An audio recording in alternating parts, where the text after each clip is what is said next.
Bienvenue tout le monde à l'Informel. Aujourd'hui, j'ai l'immense plaisir de rencontrer Alain Rioux, qui est directeur général de l'organisme Les Papas en Action, qui a comme mission de défendre les intérêts de l'institution familiale québécoise. L'organisme fait la promotion des droits de l'enfant, des pères, des mères et de la famille élargie. M. Rioux travaille présentement à une campagne pour sensibiliser la population d'un projet de loi qui vise à retirer le principe fondamental de primauté parentale. Alain, c'est vraiment un plaisir de te recevoir à l'émission. Merci de prendre du temps pour nous autres aujourd'hui. Ça me fait plaisir, Jean-François. C'est un plaisir d'être avec vous.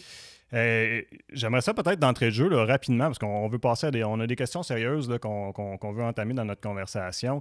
Mais peut-être là, pour les gens qui ne vous connaissent pas, c'est qui votre organisme et qu'est-ce que vous faites?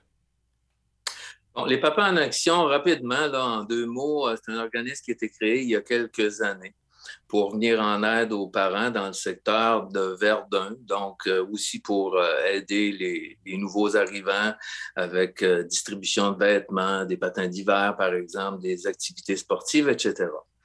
Donc, dans un but caritatif au départ, initialement. Maintenant, quand je me suis joint à l'organisme et que j'ai pris en charge la direction, on a orienté, si tu veux, la chose, la mission, plus dans le sens de se préoccuper sur le plan législatif, qu'est-ce qui se passe pour le droit de la famille, non pas seulement le droit des pères, le droit des mères, le droit des enfants, tout ce qui touche à la famille essentiellement, c'est ce qui nous concerne. Donc, l'évolution des choses, où on s'en va dans notre société, par rapport à l'institution familiale et dans un but aussi d'informer, de faire les recherches appropriées sur les choses qui nous préoccupent, notamment sur le plan législatif, si on veut, politique, etc. Alors, puis, voilà.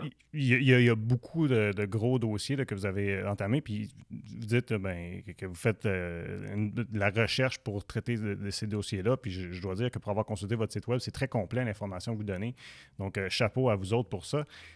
On va sauter dans le vif du sujet de l'heure présentement que vous êtes en train d'exposer ou que vous parlez là, par l'entremise de votre site web puis vos médias sociaux. La primauté parentale. Bon, qu'est-ce que c'est que ça, la primauté parentale? Bon, la primauté parentale, c'est quand même, on peut simplifier la chose là, sans entrer dans les détails législatifs et un discours de la Cour suprême du Canada, par exemple. Mais disons qu'on se place sur 3 points de vue différents. Okay? Si on se place du côté de l'enfant, premièrement, la primauté parentale, c'est le droit de l'enfant de vivre, d'être élevé, d'aimer ses parents et de recevoir les soins de ses parents naturels qui sont ses parents biologiques, si vous voulez. Donc, ça peut être aussi simple que ça de définir la primauté parentale. Du côté du parent, la primauté parentale, c'est ce qu'on retrouve, par exemple, dans certains articles du Code civil et de la Charte des droits des personnes. C'est-à-dire que le parent est le premier responsable de l'enfant, le parent biologique est le premier responsable de l'enfant, et c'est son droit fondamental de donner les soins, de prendre soin de l'enfant et de lui donner les services éducatifs, etc., etc. Et si on se place maintenant du côté du gouvernement, donc on a un autre angle par rapport à la primauté parentale, c'est-à-dire que du côté du gouvernement, par exemple, dans le dossier qui nous intéresse, qui est la protection de la jeunesse, c'est une présomption que le gouvernement doit renverser pour faire le placement de l'enfant en famille d'accueil, par exemple, ou à l'adoption. Le gouvernement doit renverser le gouvernement a le fardeau de la preuve de renverser la primauté parentale pour placer les enfants à l'adoption ou en famille d'accueil. Et c'est un peu l'épine dans le pied de la DPJ, parce que c'est qui demande dans la nouvelle loi qui va venir bientôt, qui va être sur la table très bientôt, selon la déclaration du ministre responsable, M. Lionel Carman, c'est les intervenantes, c'est les directeurs de la protection de la jeunesse et les avocats qui ne veulent plus avoir à jongler avec le fait de maintenir l'enfant dans sa famille biologique et de devoir renverser par un certain fardeau de preuves qu'il est préférable, qu'il est dans l'intérêt de l'enfant d'aller le placer ou de l'envoyer à l'adoption pour les plus jeunes. Donc, voyez-vous, on a 3 tableaux un peu différents de la primauté parentale, mais pour bien comprendre, en 2 mots, c'est le droit de l'enfant de vivre avec ses parents biologiques. C'est aussi simple que ça, la primauté parentale. Puis, OK, fait que si je comprends bien aussi, ça, c'est un droit acquis dès la naissance de l'enfant. Ça existe depuis des millénaires. Ça a toujours été comme ça. Et là, je veux dire, si on regarde les déclarations récentes de Mme Régine Laurent et de M. Lionel Carman, par exemple, à l'émission 24-60, ça a été clairement dit qu'aujourd'hui, au Québec, dans les changements qui vont être les changements majeurs dans la loi sur la protection de la jeunesse, on n'a plus besoin des parents biologiques. On n'a plus besoin que ce soit la famille biologique. Donc, c'est la déclaration du ministre et c'est dans ce sens-là que certains amendements sont proposés dans le rapport de la CSDEPJ, de la Commission des droits de l'enfant et de la protection de la jeunesse, donc qu'on appelle le rapport Laurent, par exemple.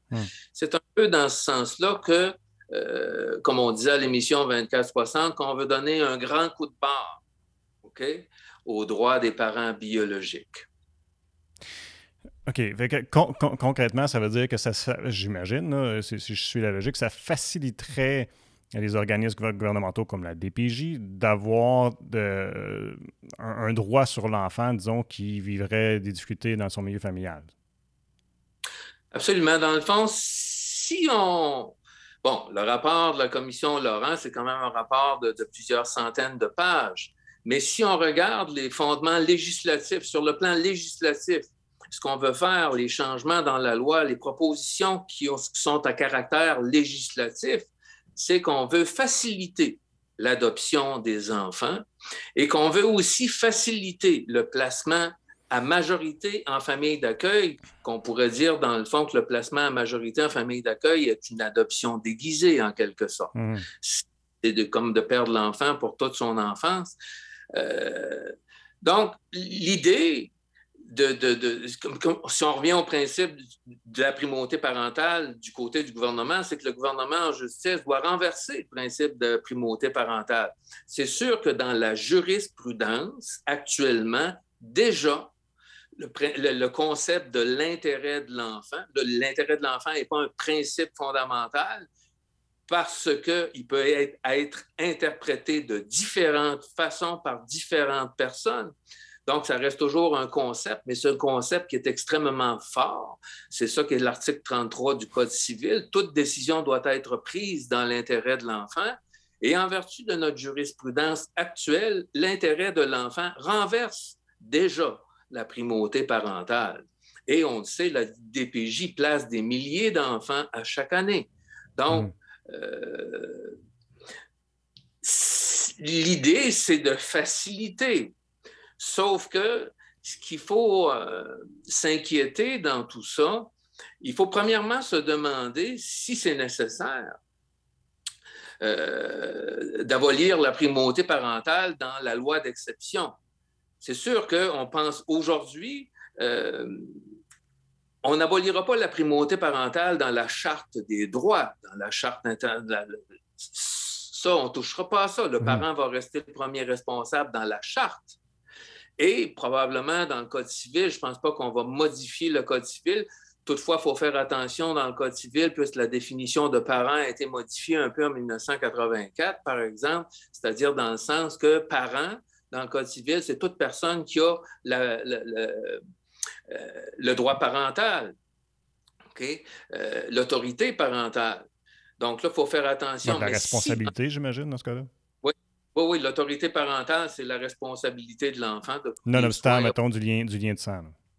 Oui, exactement. Okay. Mais si on l'abolit dans la loi d'exception, je veux dire, c'est comme on rentre par la porte de derrière. Même si sur la porte devant de la maison familiale est protégée par la Charte des droits et libertés, si la porte de derrière est grande ouverte, je veux dire, le gouvernement entre et peut prendre l'enfant quand il veut et le placer où il veut à son bon vouloir. Et là, il n'y a même pas besoin de renverser le principe de la primauté parentale, puisqu'il n'existera plus dans la loi.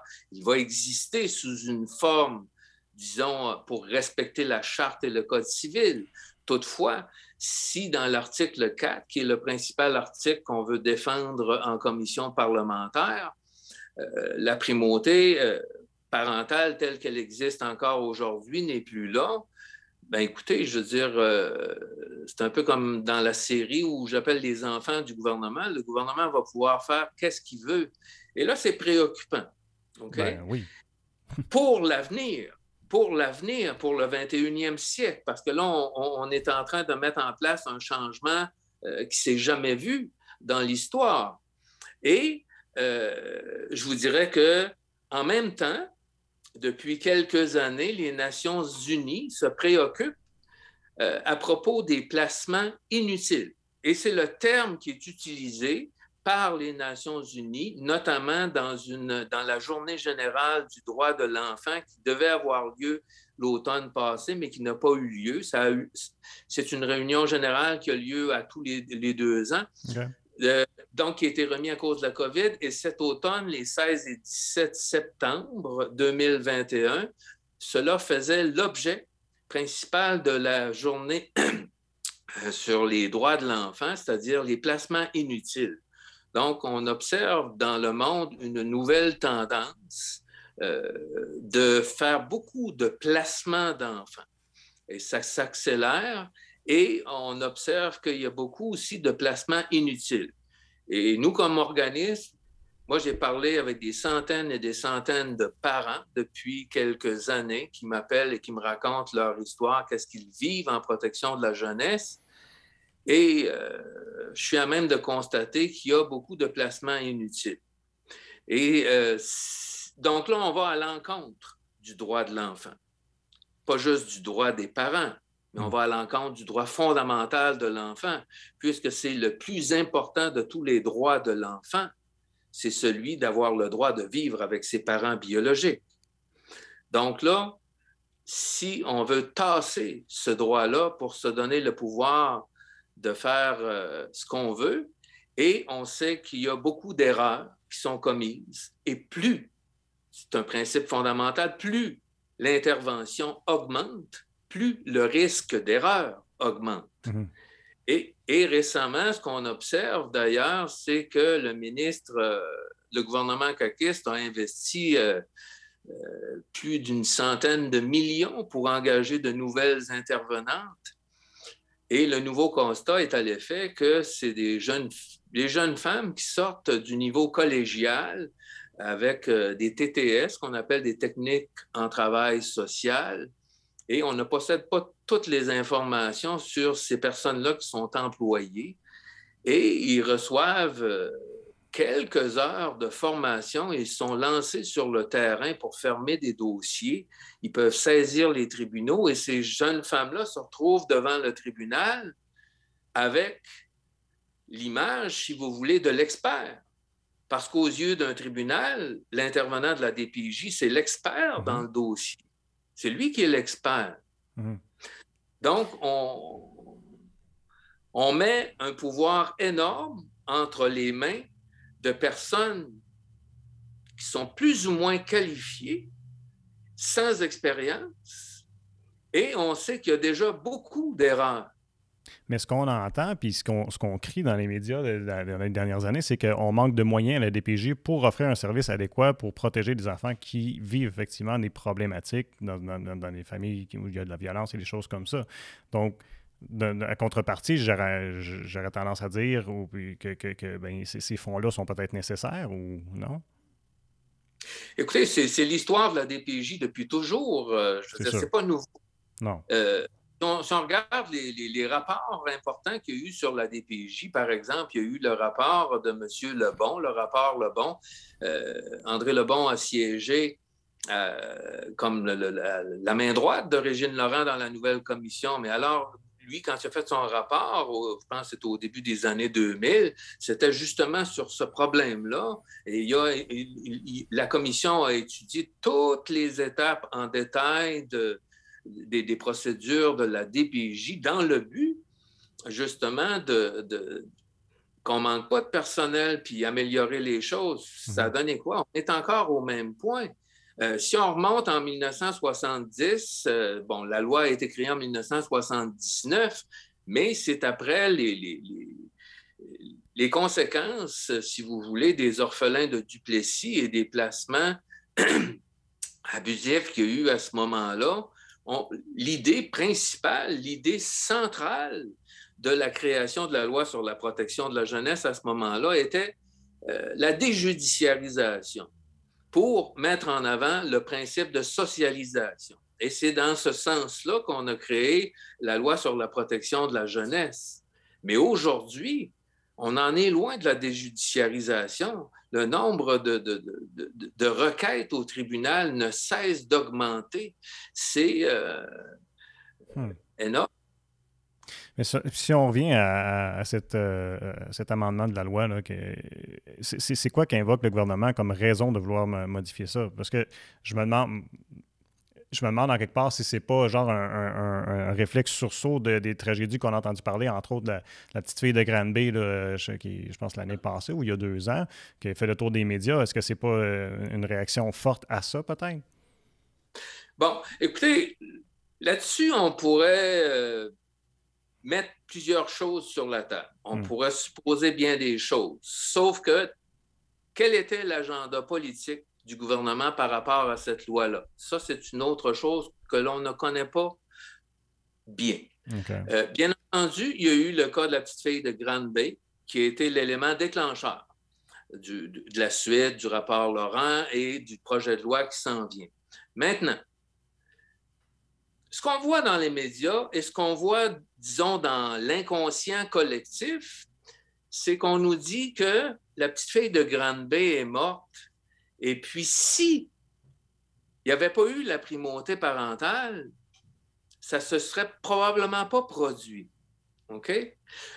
Par contre, et ça, il y a des gens qui l'ont écrit sur notre site, sur Facebook, par exemple, en nous disant « Oui, mais c'est bien beau, mais il faut abolir la primauté parentale parce que c'est à cause de ça. La fille de Granby est morte, puis s'il n'y avait pas eu la primauté parentale, on aurait pu sauver la petite fille. » Donc ça, c'est véhiculé un peu dans l'inconscient collectif comme motif pour alléger la loi de la primauté parentale. Par contre, si on étudie en détail le dossier de la petite fille de Granby, on va se rendre compte qu'il y a 7 années de DPJ dans ce dossier-là, qu'il y a un passé très lourd de signalements qui ont été faits dans ce dossier-là.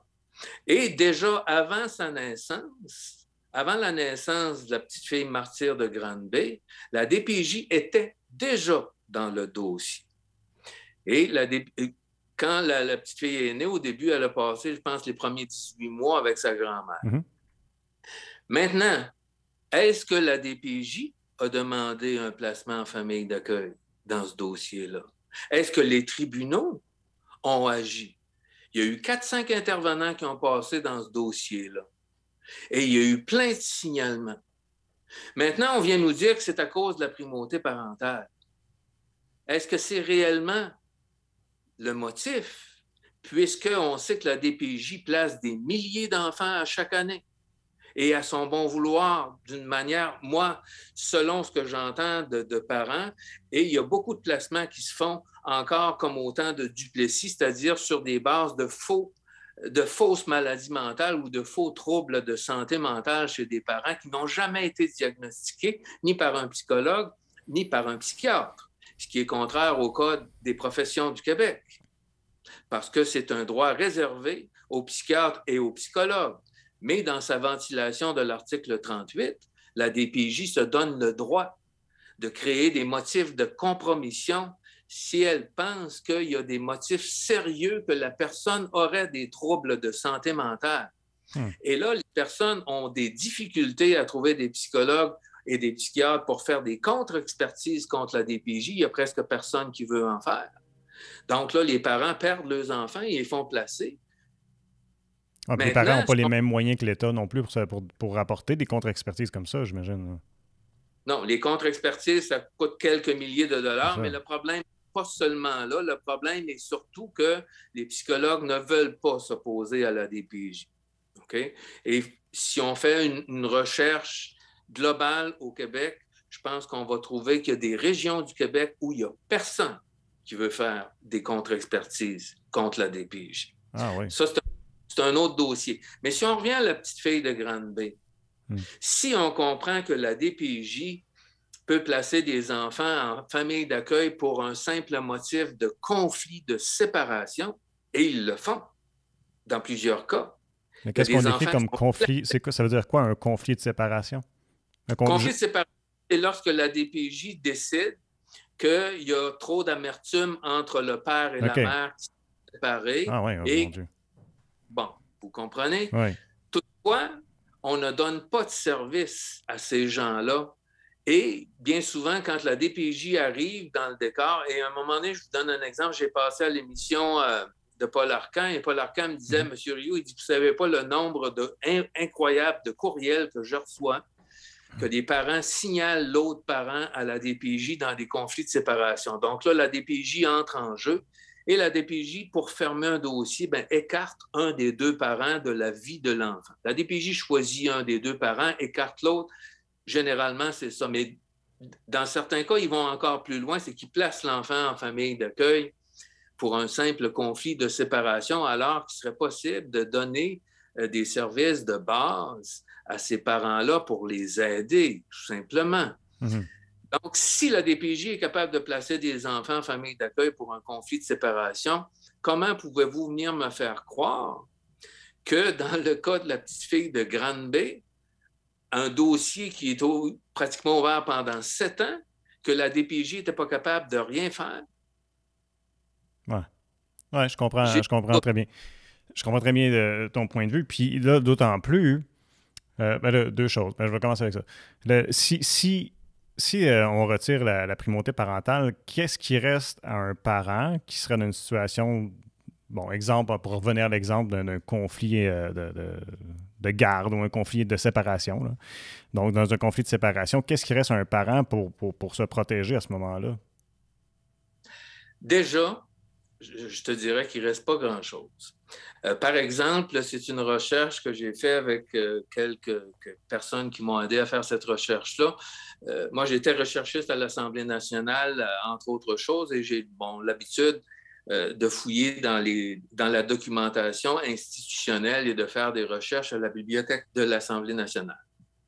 Donc, dans les rapports AS 480, si on prend certaines données, on trouve que dans les 10 dernières années au Québec, la DPJ a gagné 98,4 de toutes les requêtes pour prendre en charge un enfant.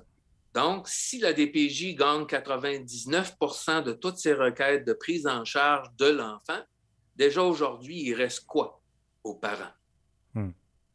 Il reste pratiquement rien. Le parent n'a pratiquement aucune chance.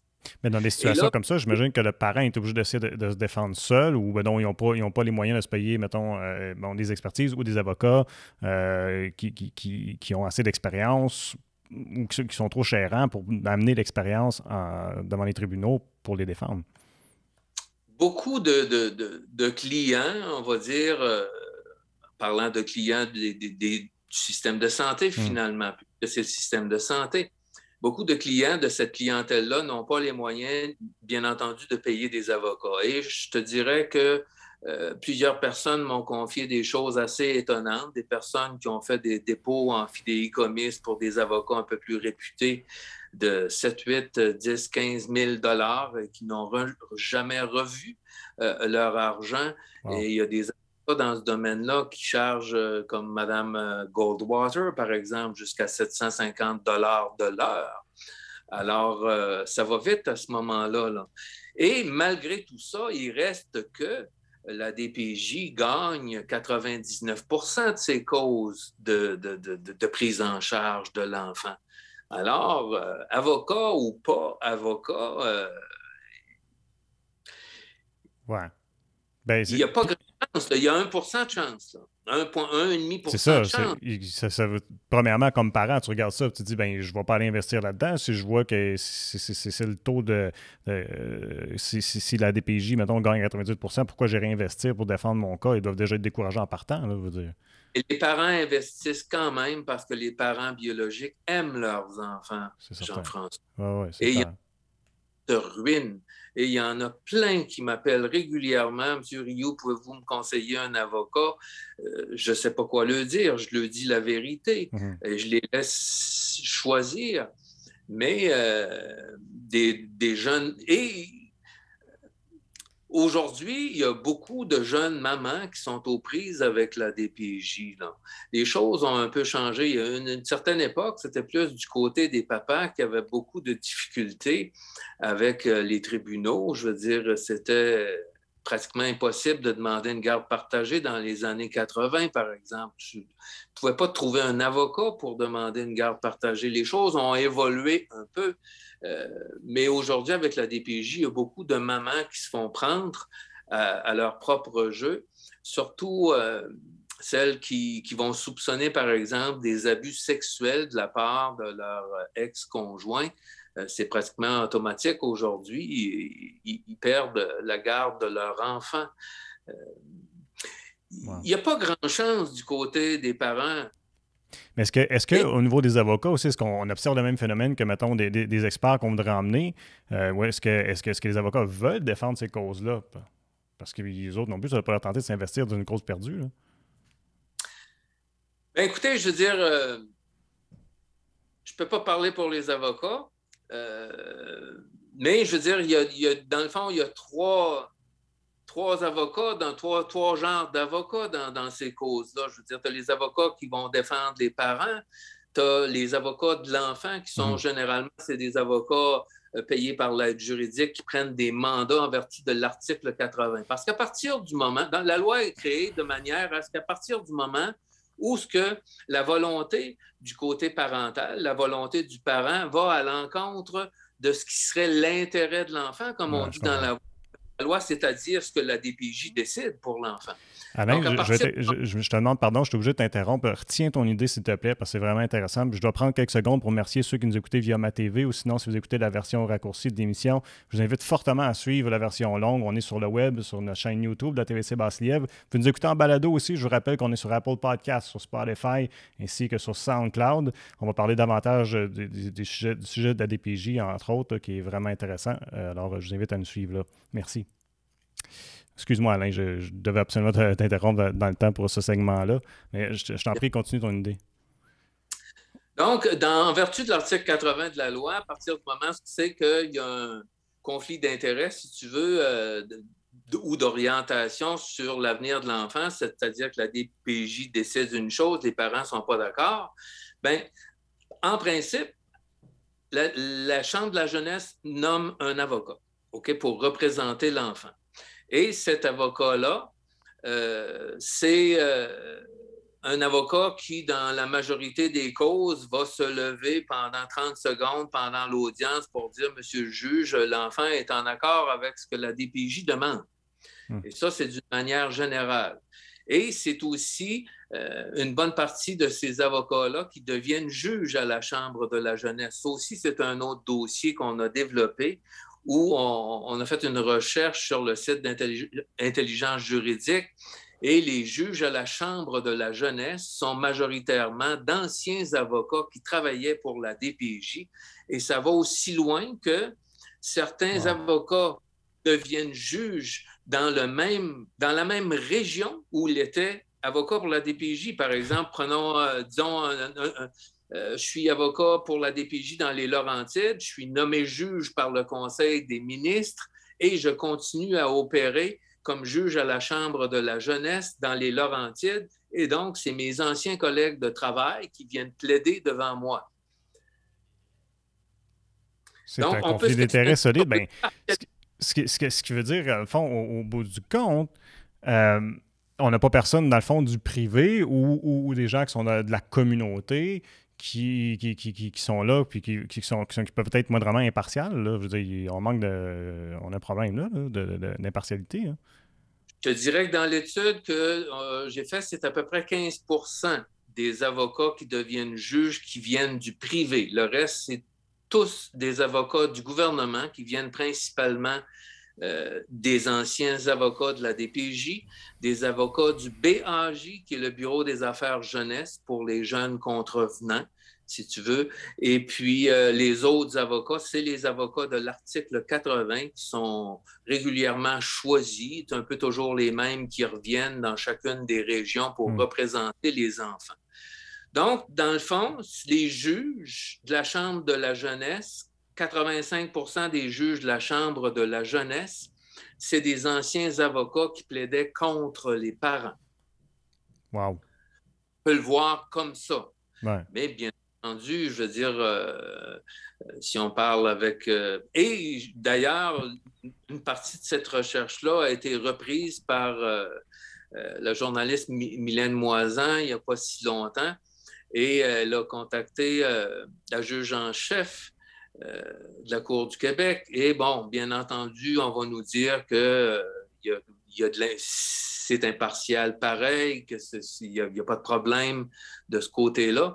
Mais on peut se questionner sérieusement sur l'impartialité de la Chambre de la jeunesse. Et c'est d'ailleurs une des propositions qu'on veut mettre sur la table dans nos amendements législatifs. Pour plusieurs raisons. On pense que, dans le fond, si on fait juste regarder le code criminel, enlever un enfant à son parent, c'est un acte criminel qui est passible d'une dizaine d'années de prison en temps réel. Bien entendu, la loi de la protection de la jeunesse, ce n'est pas un crime parce que c'est un droit spécialisé d'enlever l'enfant à son parent dans l'intérêt de l'enfant. On comprend tout ça très bien. Toutefois, je veux dire, si on regarde ça un peu avec une lunette d'assez loin, on pourrait se dire que dans ce cas-là, les parents pourraient avoir droit à un jury d'une douzaine de parents représentatifs de notre société, un peu comme aux criminels, et que ces gens-là recevraient une petite formation pour siéger comme jury, et qu'au lieu que ce soit un ex-employé de la DPJ qui rende la décision finale, que ce soit un comité de 12 parents qui rende la décision finale si on doit ou non placer cet enfant-là après avoir entendu les témoignages. Mais si je peux me permettre de faire l'avocat du diable, est-ce que c'est pas dire, par exemple, de prendre quelqu'un qui est dans le système de la DPJ qui aurait plus d'expertise pour bien défendre la cause versus des parents qui ont été choisis comme ça? Peux-tu répéter ta question? Bien, certainement. Ce que je disais, c'est que si on y va avec un système comme ce que tu proposes, c'est que dans le fond, c'est le fond de mon intervention, c'est de dire que si on prend quelqu'un qui est de la DPJ, c'est peut-être la personne la plus qualifiée pour pouvoir défendre des causes comme ça, puisqu'il y a l'expertise. J'ai l'impression que c'est ce qu'on vous répondrait. Là. Peut-être.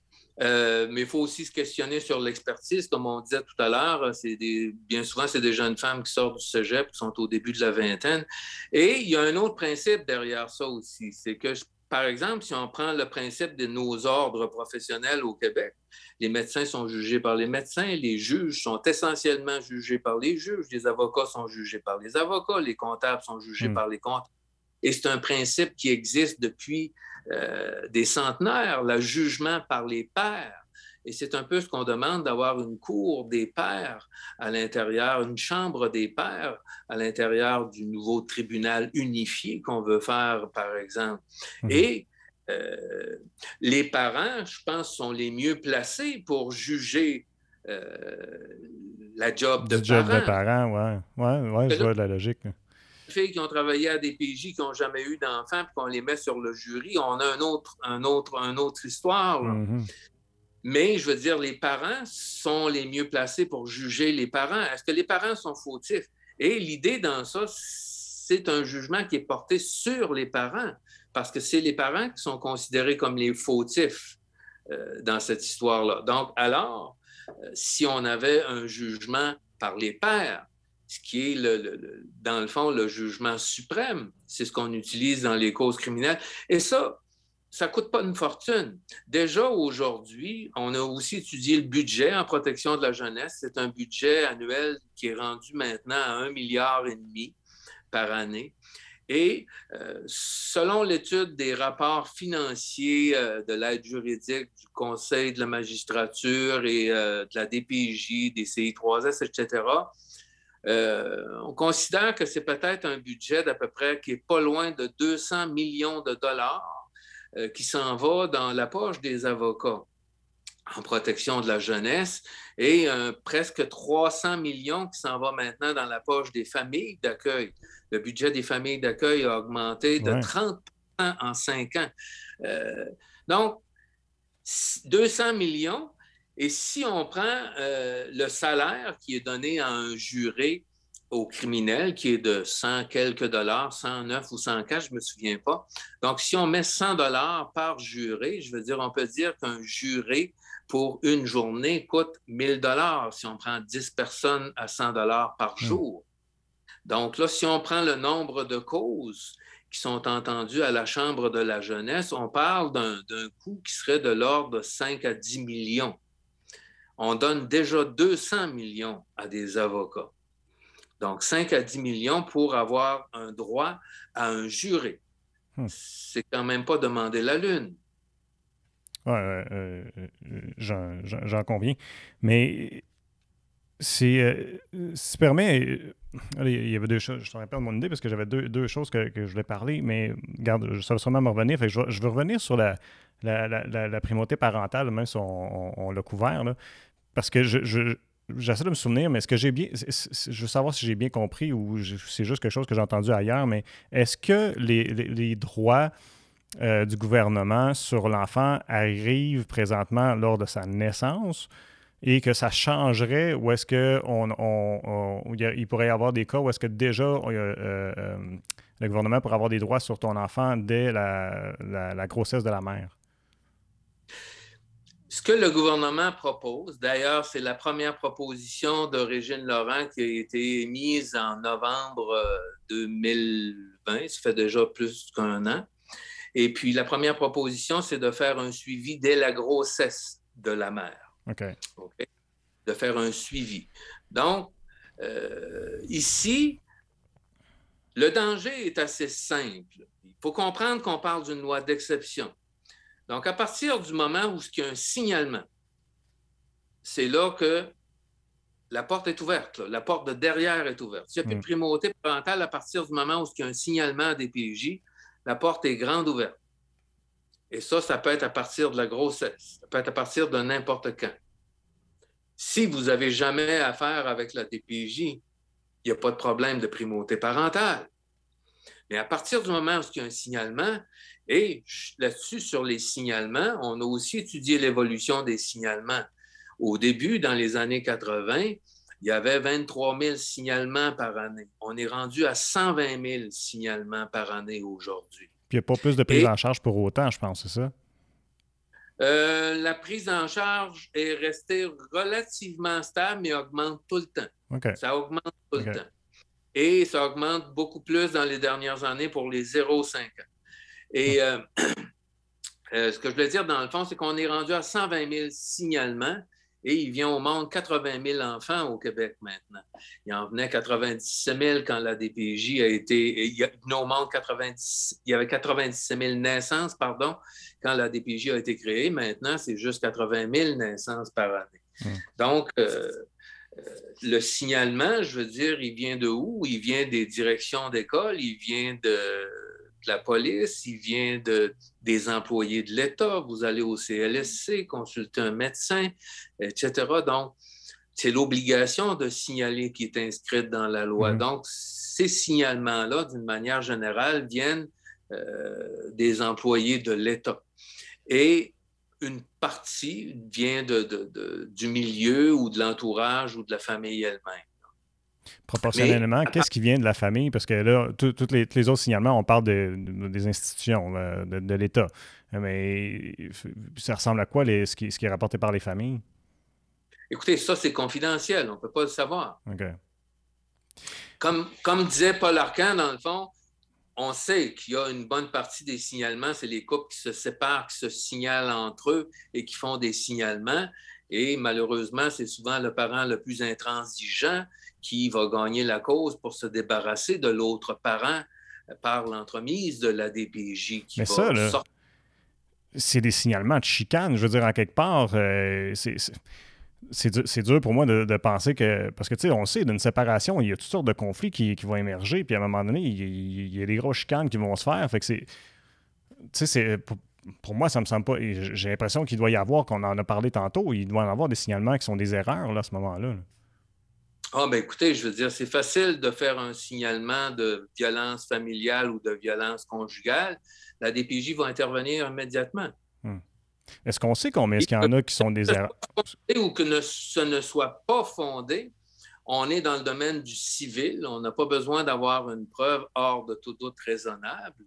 Donc, à partir du moment où on est dans le civil, même si les choses ne sont pas fondées, que ça ne passe pas au criminel, je veux dire, ça reste dans le dossier civil. Et là, il y a un parent qui se trouve mal pris. Ouais. Mais est-ce qu'on sait combien est-ce qu'il y en a de signalements qui sont erronés? Puis est-ce que des fois, c'est renversé? Est-ce qu'il y a un retour? Ou c'est quoi la marge? On parle de quoi? Parce que, tu sais, j'ai envie de dire que dans l'ensemble, là, la cause est noble. On veut protéger les enfants. On veut que les enfants vivent une belle vie et qu'ils ont tout ce dont ils ont besoin. Donc, on parle de quoi là, quand on parle d'erreur? On ne connaît pas ces données-là.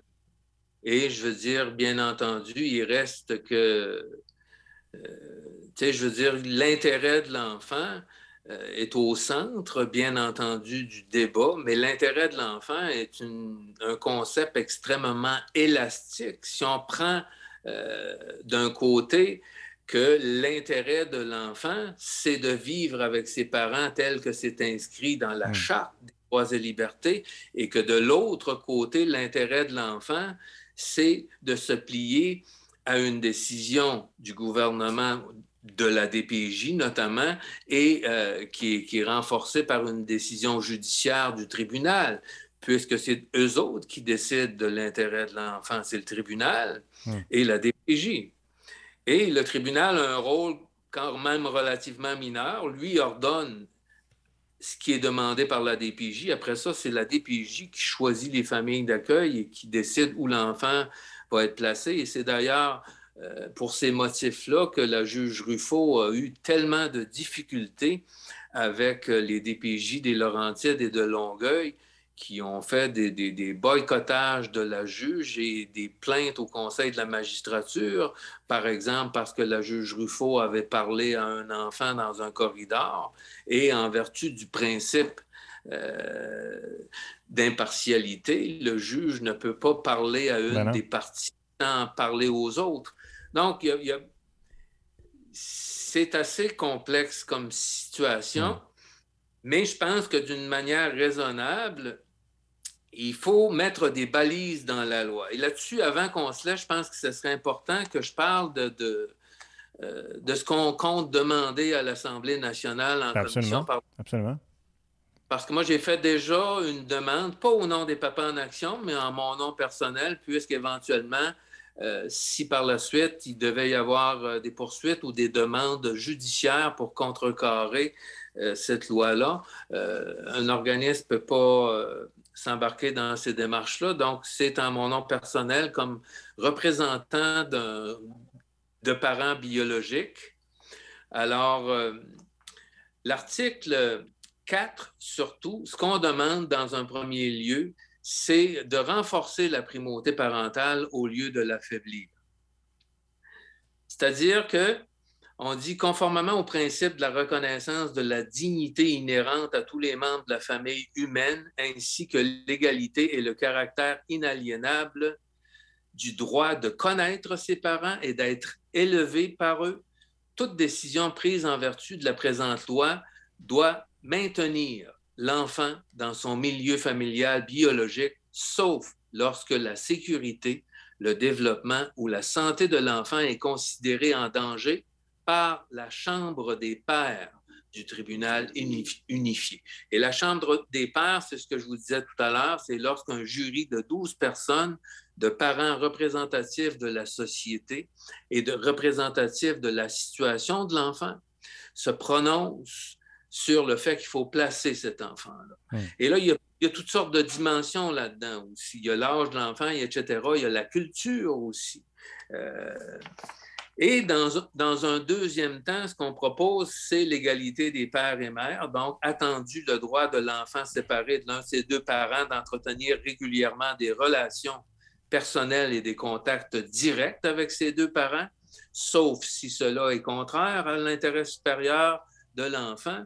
Donc, on demande que l'implication des parents biologiques doit toujours être favorisée dans la perspective de les aider à exercer ensemble l'autorité parentale et de tendre à exercer leur responsabilité parentale de façon égalitaire à l'égard de leur enfant, que les pères et mères fassent vie commune ou quelles qu'en soient les raisons.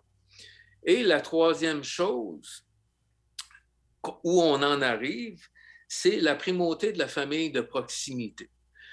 Aujourd'hui, ce qu'on voit, la tendance, c'est que les enfants, à partir du moment où c'est qu'il y a eu un signalement que les enfants sont retirés de la famille, souvent on va les placer chez les grands-parents ou des proches de la famille, mais ça ne dure pas tellement longtemps. Okay. Après un certain temps, on prend les enfants puis on les envoie en famille de proximité. Et là, ou en famille d'accueil, vous voulez dire, j'imagine. En famille d'accueil, oui, pardon. C'est ce qu'on appelle la primauté de la famille de proximité. Donc, lorsque, dans l'intérêt de l'enfant, le maintien dans son milieu familial n'est pas possible, donc là, la décision doit invariablement tendre à confier l'enfant aux membres plus significatifs de sa famille. Et si on ne trouve pas personne dans la famille de proximité, les mononcles et ma tante des deux côtés, les grands-parents, là, on tombe à ce que j'appelle la primauté culturelle. Donc, lorsqu'il n'est pas possible de confier l'enfant à sa famille élargie, la décision doit invariablement tendre à confier l'enfant à un milieu de vie substitut en mesure de préserver son identité culturelle et religieuse en privilégiant un membre de la communauté ou de la nation de l'enfant. Parce que là, je veux dire, il y a de plus en plus d'immigrants au Québec, on le sait. Donc, eux sont les personnes, dans le fond, les plus à risque avec la DPJ. Si on regarde du côté des Américains, on regarde les statistiques américaines, il y a 6 fois plus d'enfants de couleur qui sont pris en charge par l'État que des enfants blancs et à peu près 3 ou 4 fois plus d'hispanophones qui sont pris en charge. Donc, ces gens-là sont plus à risque que les familles blanches régulières, si vous voulez, de notre société. Donc, privilégier que l'enfant reste dans sa famille biologique et donner des soins, donner des services à ces parents-là pour les aider à mieux prendre soin de leur enfant, parce que la DPJ ne donne pas de service. La DPJ agit comme la police. Bien, dans tout ça, je trouve que c'est ça qui est le problème, parce que dans le fond, c'est une mesure coercitive. Dans le fond, c'est un cas de, bon, ça ne fonctionne pas bien dans la famille, on retire l'enfant. Mais, puis là, peut-être que je ne connais pas bien le système aussi, là, mais puis tu sauras me le dire plus que moi, mais avant d'en arriver là, est-ce qu'il y a des outils qui sont offerts aux parents, justement? Pratiquement pas aujourd'hui. Mais c'est triste en tabarouette. Parce que, je veux dire, on est dans un cycle où on ne s'en sortira pas si on n'est pas capable d'aider les gens en partant, là. D'ailleurs, ça fait partie des propositions principales qu'on a soumises à la commission Laurent. Moi, j'ai passé devant la commission Laurent dès la 2e journée des audiences publiques en octobre 2019. Il y a eu 6 mois d'audience. Et dans notre mémoire, c'est ce qu'on propose d'ailleurs. On proposait un système que ce soit un organisme central qui prenne en charge les signalements et que les enfants et les familles soient aiguillés par la suite dans un système d'évaluation multidisciplinaire et non pas... Aujourd'hui, les intervenantes là, qui prennent la décision d'évaluer les signalements, ils ont reçu même pas 2 journées, ils n'ont même pas 20 heures de formation, là. Wow.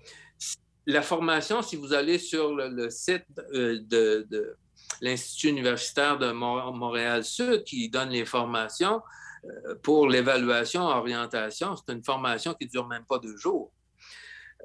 Donc, et souvent, c'est des jeunes personnes qui font ça. Maintenant, ce qu'on proposait, c'est que l'enfant et sa famille soient aiguillés vers un système multidisciplinaire, c'est-à-dire avocats, policiers, travailleurs sociaux, psychologues, médecins, qu'on regarde avec une lunette multidisciplinaire. C'est quoi la problématique? Et ensuite, aiguiller la famille ou l'enfant ou la personne qui a des difficultés particulières ou toute la famille pour leur donner des services. Et ça, indépendamment de l'action de la DPJ. Ensuite, si on ne réussit pas à résoudre le problème dans la communauté ou avec les services qu'on va donner à la famille, bien là, à ce moment-là, la DPJ embarquera dans le dossier et pourra saisir le tribunal et prendre des mesures, comme ça se fait présentement. Mais là, je veux dire, cette étape-là n'existe pas. Mais puis, il semble que ça allégerait aussi le système, dans le sens que toutes les causes ne se retrouveraient pas, là, justement, devant les tribunaux. Il y aurait quelque chose d'autre avant où la famille pourrait s'en sortir, puis on se plaint qu'on n'est pas capable de traiter chaque cas parce qu'il y en a trop. Bien, ça éviterait là, d'engorger le système. Là. Absolument. Et d'ailleurs, j'ai reçu copie du projet de loi de 1974 qui avait été créé par les libéraux de Bourassa à ce moment-là, qui est, selon moi, un excellent projet de loi sur la protection de la jeunesse. Mais quand le gouvernement de René Lévesque a pris le pouvoir, eux autres, ils ont mis ce projet de loi-là à la poubelle, et c'est souvent ce qui se passe quand il y a des changements de pouvoir. Et il y avait beaucoup de pression à l'époque, pression des mouvements féministes et des mouvements syndicaux, notamment des travailleurs sociaux, qui ne voulaient pas. Il y avait comme un conflit entre le ministère des Affaires sociales et le ministère de la Justice, parce que le projet voulait que ce soit un projet conjoint entre 2 ministères, Justice et Affaires sociales, pour gérer la protection de la jeunesse. Et la DPJ, là-dedans, était complètement au bas de l'échelle. Il y avait 3 niveaux dans ça. Tu avais un niveau central pour la gestion des signalements, notamment. Après ça, tu avais des instances régionales qui, eux autres, faisaient enquête et qui aussi étaient ouverts à des propositions du côté parental. Donc, dans cette loi-là, le parent pouvait faire des contre-propositions au niveau du milieu, si on veut, avant que la DPJ arrive. Et il y avait aussi, à côté de ça, il y avait un comité de surveillance. Aujourd'hui, il n'y a aucune surveillance dans la protection de la jeunesse. Il n'y a pas personne qui surveille cette administration-là. Là. Donc, quand René Lévesque a rentré, le gouvernement péquiste de l'époque a donné le pouvoir absolu au DPJ, point à la ligne. Donc, toute cette structure-là a été mise à la poubelle.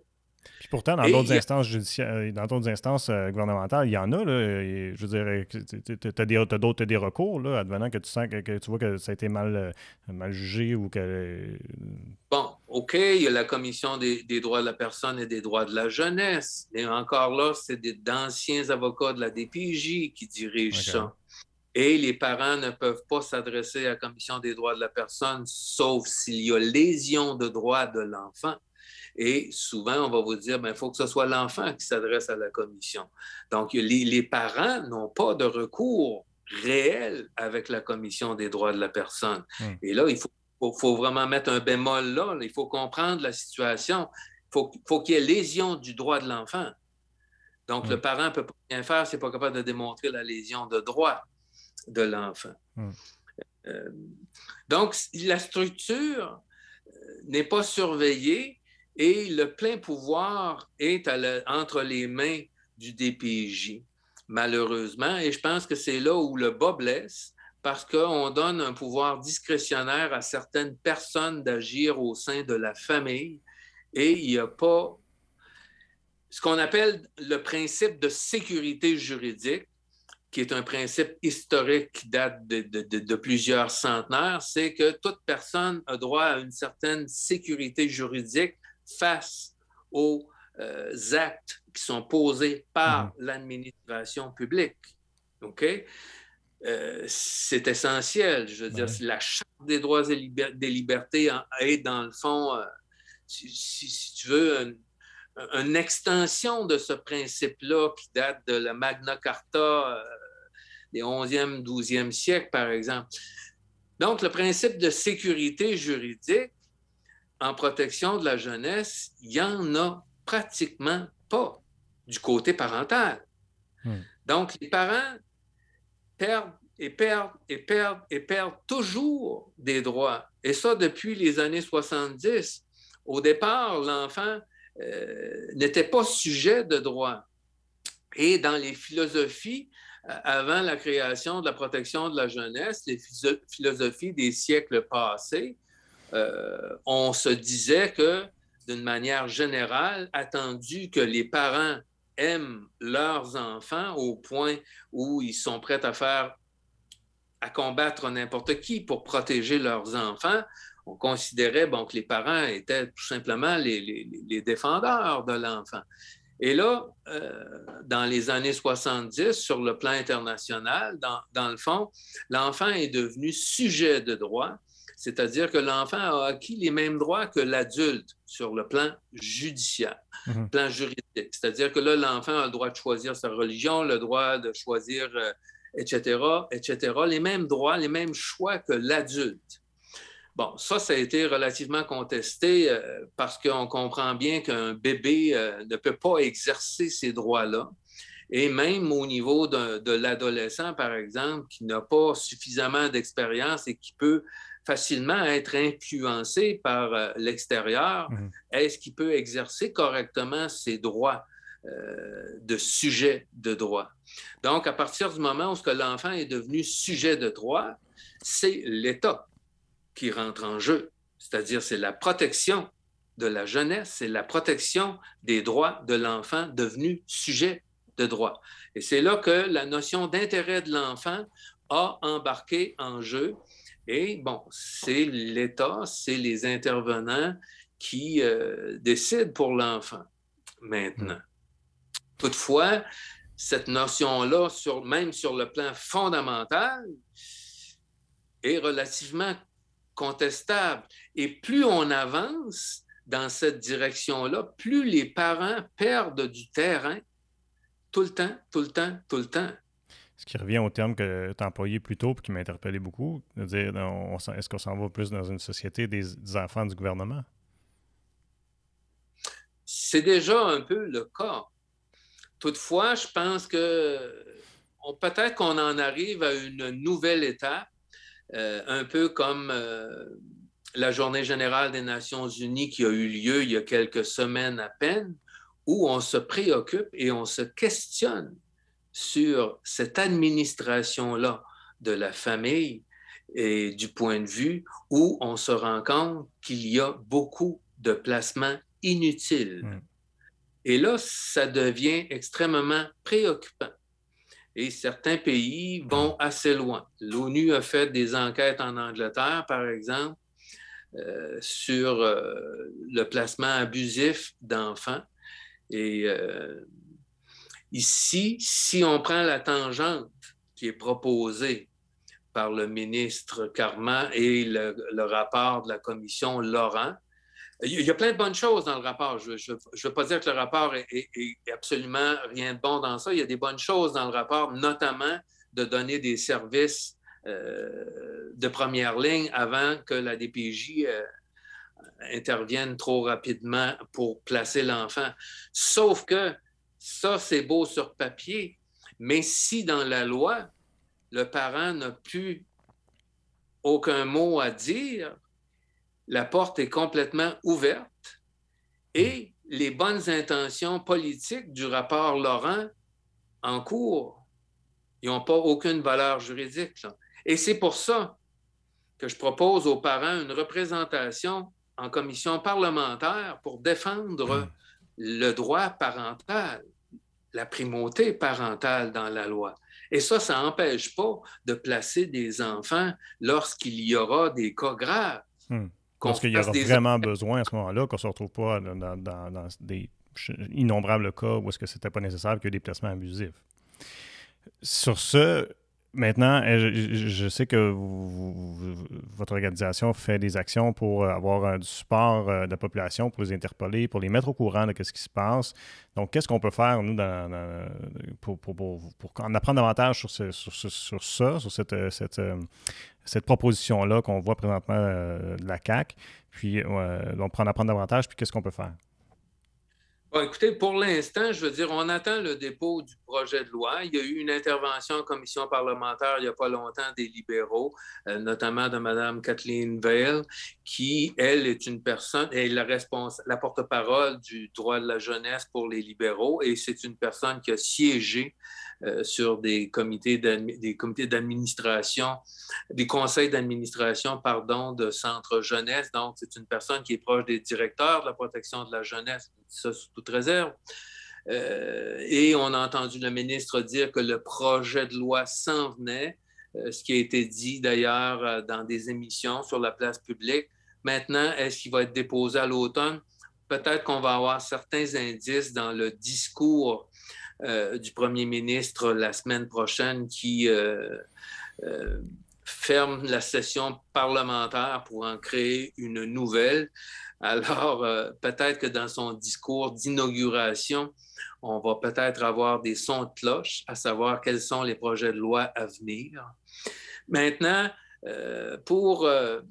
moi, ce que je demande tout simplement aux gens, c'est de supporter la démarche. Premièrement, d'aller s'informer sur la page lespapas.org/référendum.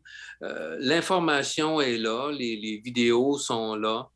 Et puis, un des problèmes majeurs, c'est que la majorité des gens ne sont pas au courant de cette situation-là et des conséquences qui peuvent en découler à long terme. Et donc, première chose, c'est d'aller s'informer et il y a des possibilités de voter sur chacun des amendements qu'on compte proposer en commission parlementaire. Et il y a possibilité de donner des suggestions également d'amendements qu'on va regarder lorsque le projet de loi va être sorti, quand on va avoir analysé la teneur de ce nouveau projet de loi-là. Donc, et ça ne s'est jamais fait. Et ce que je dis souvent aux parents, c'est qu'il faut différencier entre le judiciaire et le législatif. Là, ce que je propose, ce n'est pas une démarche judiciaire, c'est une démarche législative. Depuis la création des lois en protection de la jeunesse, on entend les directeurs de la protection de la jeunesse qui vont en consultation particulière aux commissions parlementaires. On entend les avocats du Barreau du Québec, la Chambre des notaires, les représentants des regroupements de familles d'accueil. Mais les parents biologiques, il n'y a pas personne qui les représente. Ça ne s'est jamais fait en 50 ans. Il n'y a jamais personne qui est allé dire, bon, nous sommes des parents biologiques, nous voudrions ceci ou cela. Et souvent, les amendements qui sont demandés par les directeurs de la protection de la jeunesse, bien là, la commission parlementaire qui fait l'étude détaillée du projet, bien, finit par donner aux directeurs de la protection de la jeunesse ce qu'ils ont demandé en consultation particulière dans leur mémoire. Mais si les parents biologiques ne demandent jamais rien et laissent tout entre les mains de quelques personnes de décider de leur avenir, bien, en partant, faut que les parents soient informés justement de ce qui se passe, puis comment eux, comment comme parents, on peut intervenir, puis comment on peut s'impliquer dans ce dossier-là. Bon, c'est ce que je vous disais tout à l'heure, dans le fond, sur la page lespapas.org/référendum. L'information est là. Il y a des formulaires, les gens peuvent voter sur les propositions et les gens peuvent appuyer la démarche.